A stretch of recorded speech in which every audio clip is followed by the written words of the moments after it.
finally नितों तो duty तब सपड़ाना और तेहन तब बाइक इदी तराया ना आणगात ले छुट्टिया बाइक इदी तरा दाणा बड़ा काते हेज हुआ ना अच्छा चलो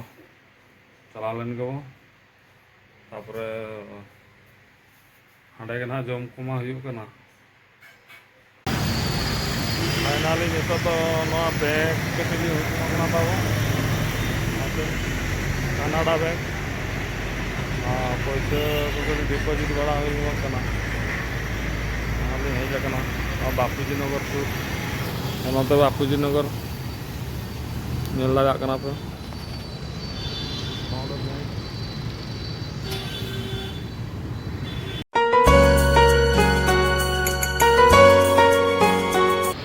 फाइनली नितो तो ढाबा से उड़ोकना ताबो और हर तिंगू तो ढाबा खन जम हुआ सिविल धारा दिन के ओड़ा जम हुआ से अदो तेन तो रबबार कना ढाबा से चला जहाना के कटी जमा अगू हुआ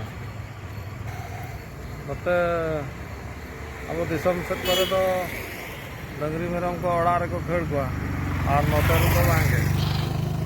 हर करे गोटा को बुरुम बड़ाय कना उनको ओंडे पे नेल दाड़ा को कना गोटे लाइट मार्शल तो बाको नेल धरा कना गोटा हर डंगरी अच्छा चिका नोडे नोडे मा डंगरी रिन मालिक के बचु को जहाँ रे को गितिज को कना होटल बो चला लेन के तापरे रोटी बखान जहाना के अगू काते जम हुआ फाइनली नितो तो पीठ भीतर से हेजना ताबो तो अड़ी दिन पर तेहन कटी मांग नोडे गेले ताहे कना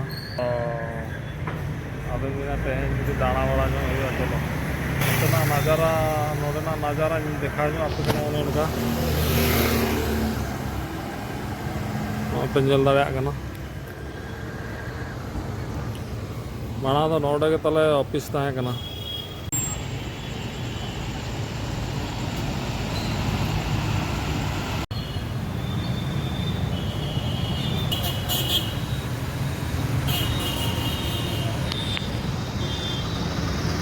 छकोरे मिलना ताबो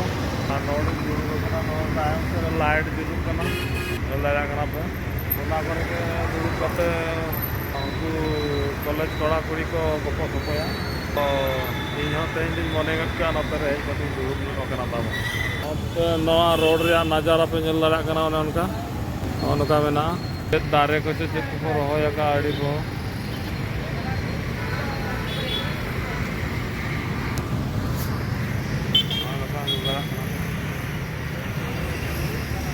और तायम से तो गुलई बिल्डिंग पतका मेटा मेना पतका को लगा बिल्डिंग तो पूरा गुलई ते बनाव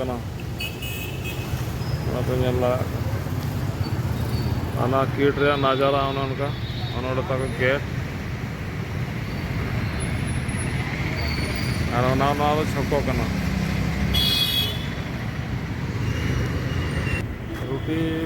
जमा इदी तरा चला टाइम हो जाए ना 9टा होना टाइम जम कते जपित हुआ और नेल दाड़ा पे गेट रे नजारा गेट ताबो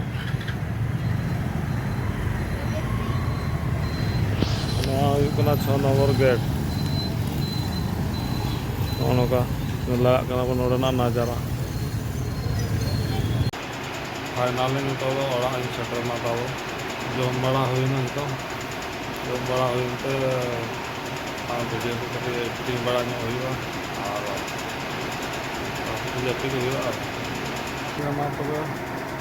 वीडियो को नोड़े ताबो वीडियो को एडिटिंग बड़ा करते गपा ड्यूटी में छुट्टी में गपा राखी पूर्णिमा सेता